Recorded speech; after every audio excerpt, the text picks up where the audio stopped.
Hello everyone, welcome back to the channel. तो आज हम करने जा रहे हैं अपनी क्लास 9th का chapter which is fundamental unit of life. अब यूनिट ऑफ लाइफ यानी कि ये लिविंग ऑर्गेनिज्म से रिलेटेड है।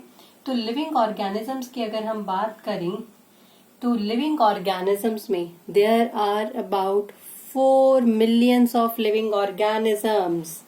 हमारे पास 4 मिलियंस ऑफ लिविंग ऑर्गेनिजम्स हैं जो कि आपके इंक्लूड करते हैं आपके मोनेरेंस में। मोनेरेंस आप किंगडम्स पढ़ेंगे आगे जाकर, और आप क्लास 9th में भी आपने 5 किंगडम क्लासिफिकेशन पढ़ी होगी जिसमें kingdom Monera, protista, fungi, animalia and Plantae include होते हैं। तो इन सभी किंगडम्स की स्पीशीज को मिलाकर हमारे पास 4 मिलियन स्पीशीज है। And out of these, there are about 1.2 million animal species. 1.2 million animal species हैं। इतने सारे हमारे पास एनिमल्स है, डिफरेंट डिफरेंट टाइप्स के, डिफरेंट वेराइटी के जो एनिमल्स हमारे पास इंक्लूड हैं। और 0.5 मिलियन स्पीशीज है हमारे पास प्लांट्स की। तो there are around 4 million of species of living organisms, and out of these 1.2 million species of animals and 0.5 million species of plants. अब देखो, अभी मैंने क्या कहा कि हमारे पास डिफरेंट वेराइटी या फिर डिफरेंट टाइप्स के एनिमल्स हैं, डिफरेंट काइंड्स के एनिमल्स हैं। वहीं अगर हम प्लांट्स की बात करें तो प्लांट्स भी बहुत तरीके के होते हैं। यानी कि क्या डिफरेंट होता है इनमें सेल्स डिफरेंट होती है। कोई यूनिसेल्युलर होता है तो कोई मल्टी सेल्युलर है, और इन्हीं चीजों को हम अब इस चैप्टर में पढ़ेंगे which is fundamental unit of life. Smallest, अब अगर हम नॉर्मल सेल की बात करें, व्हाट इज सेल? तो सेल क्या है? सेल हम कब से पढ़ते हुए आ रहे हैं। तो cell is the structural and functional unit of living organism. एक लिविंग ऑर्गेनिज्म की स्ट्रक्चरल और फंक्शनल यूनिट होती है cell. Cell is the functional and structural unit of living organism, और इन्हीं के बेसिस पर हम जो ऑर्गेनिजम्स हैं, जो हमारे लिविंग ऑर्गेनिजम्स हैं, उन लिविंग ऑर्गेनिजम्स को डिवाइड करते हैं टाइप्स में। So there are 2 types of organisms, 2 types of organisms. और कौन सी है ये 2 टाइप? ये 2 टाइप है हमारे यूनिसेल्युलर और मल्टी सेल्युलर ऑर्गेनिजम्स। यूनिसेल्युलर और मल्टी सेल्युलर। तो देखो, यूनिसेल्युलर की अगर हम बात करते हैं तो unicellular is made up of cell. Uni means होता है आपका 1, और मल्टी मीन्स होता है आपका many.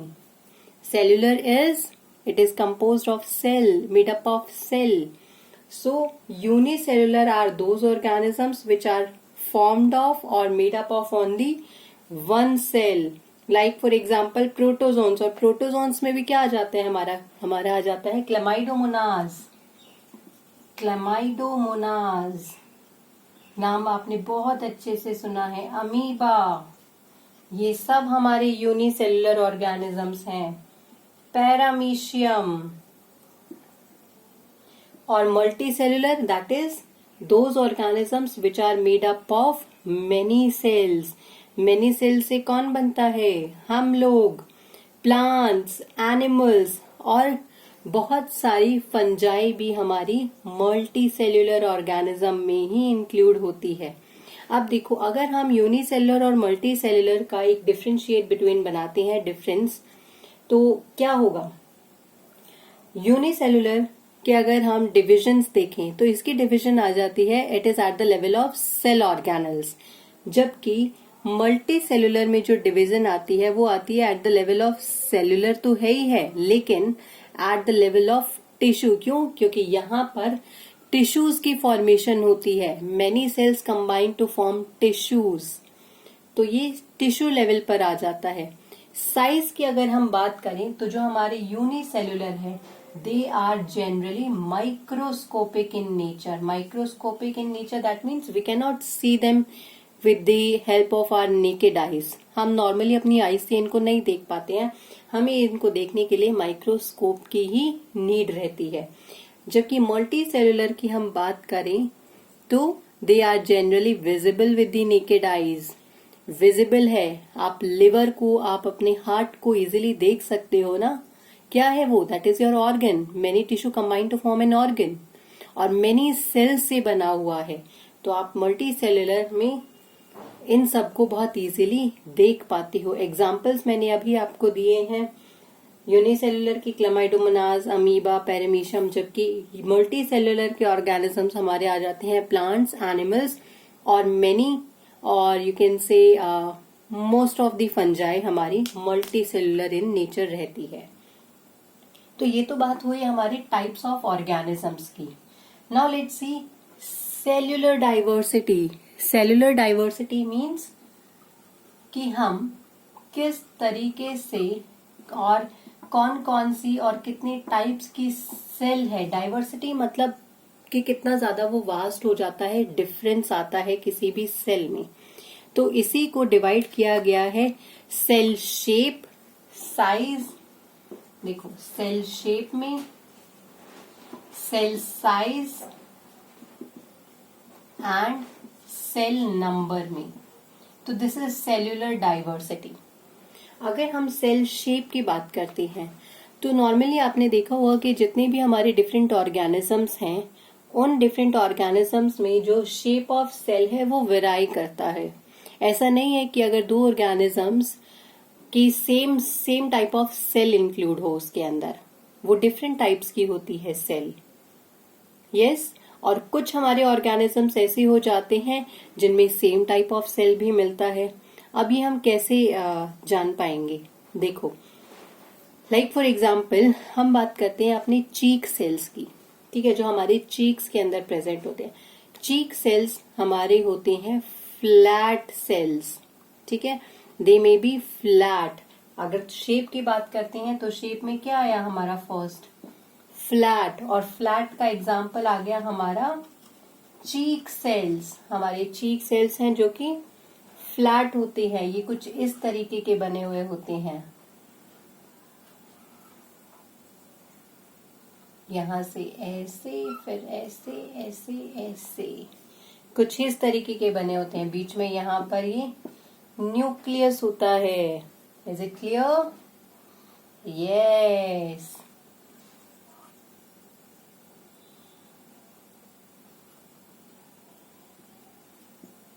ये हमारी चीक सेल्स हैं जो कि फ्लैट इन शेप है.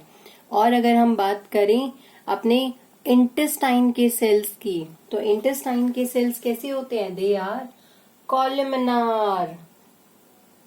कॉलमिनार इन शेप. कॉलमिनार किसके होते हैं? Intestine.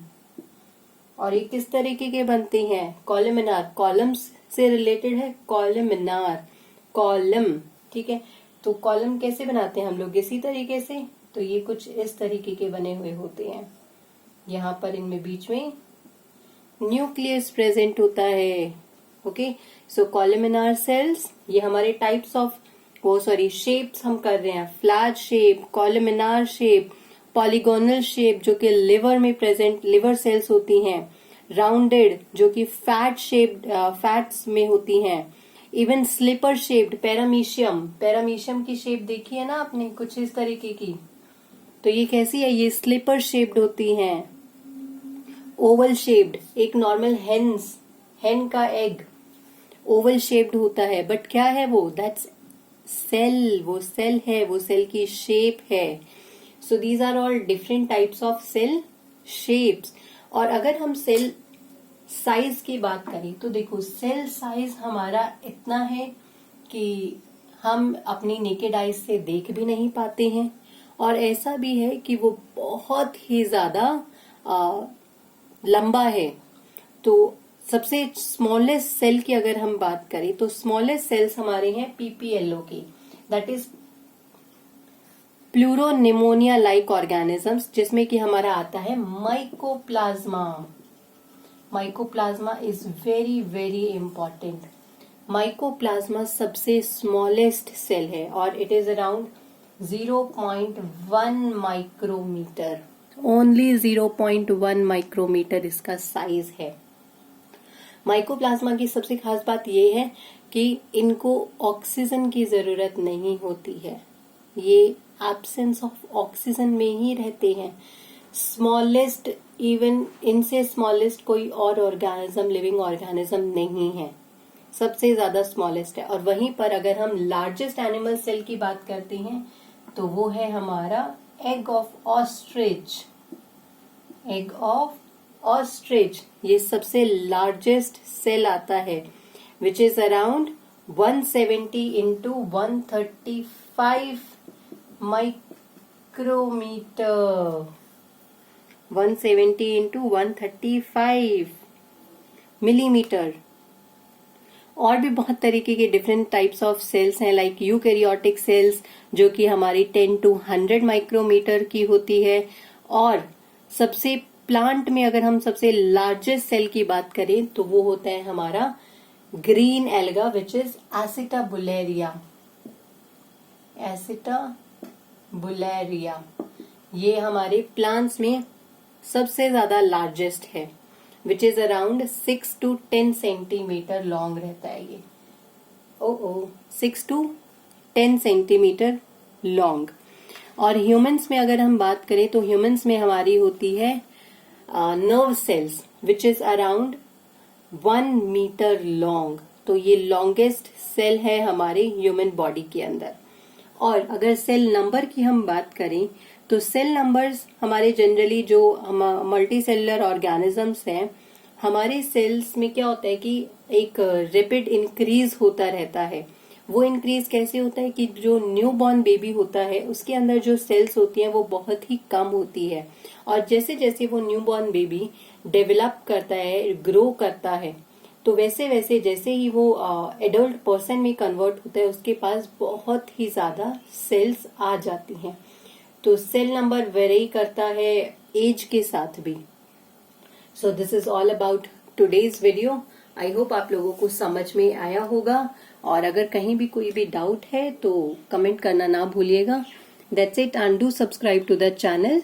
I hope you will like this video and do share it with your friends and relatives. Thank you so much.